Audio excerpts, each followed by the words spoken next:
ದಿನಗಳ ಹಿಂದೆ red hand ಆಗಿ ಸಾರ್ವಜನಿಕರಿಗೆ ಸಿಕ್ಕಿಬಿದ್ದ ಇಬ್ಬರು ಕಳ್ಳರು ಸಾರ್ವಜನಿಕರ ಧರ್ಮದೇಟು ತಿಂದು ಅಸ್ವಸ್ಥರಾಗಿದ್ರು. ಈ ಇಬ್ಬರನ್ನ ಆಂಬ್ಯುಲೆನ್ಸ್ನಲ್ಲಿ ಠಾಣೆಗೆ ಕರೆದೊಯ್ಯಲಾಗಿತ್ತು. ಆದ್ರೆ ಇದೀಗ ಜಯಂತ್ ತಪ್ಪಿಸಿಕೊಂಡ ಎಂಬ ಕಥೆ ಕಟ್ಟಲಾಗಿದೆ. ತಪ್ಪಿಸಿಕೊಂಡಿದ್ರೆ ಎಫ್ಐಆರ್ ಯಾಕೆ ಮಾಡಿರಲಿಲ್ಲ?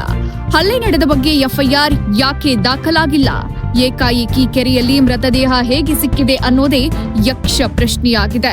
ಸ್ಥಳೀಯರು ಇದೀಗ ನೆಲಮಂಗಲ ಗ್ರಾಮಾಂತರ ಪೊಲೀಸರ ಮೇಲೆ ಗಂಭೀರ ಆರೋಪ ಮಾಡುತ್ತಿದ್ದಾರೆ. ಮಾನವ ಹಕ್ಕು ಆಯೋಗ ಮತ್ತು ಪೊಲೀಸ್ ದೂರುಗಳ ಪ್ರಾಧಿಕಾರಕ್ಕೂ ಈ ಬಗ್ಗೆ ದೂರು ನೀಡಲಾಗಿದೆ. ಕಳೆದ 6 ತಿಂಗಳಿನಿಂದ ನೆಲಮಂಗಲ ಗ್ರಾಮಾಂತರ ಪೊಲೀಸ್ ಠಾಣೆ ವಿರುದ್ಧ ಸಾಕಷ್ಟು ಆರೋಪಗಳು ಕೇಳಿಬರುತ್ತಿವೆ. ನೆಲಮಂಗಲ ಗ್ರಾಮಾಂತರ ಪೊಲೀಸ್ ಇನ್ಸ್ಪೆಕ್ಟರ್ ಬದಲಿಸುವಂತೆ ಈಗಾಗಲೇ ಸ್ಥಳೀಯ ಶಾಸಕರು ಸಹ ಗೃಹ ಸಚಿವರಿಗೆ ಮನವಿ ಮಾಡಿಕೊಂಡಿದ್ದಾರೆ.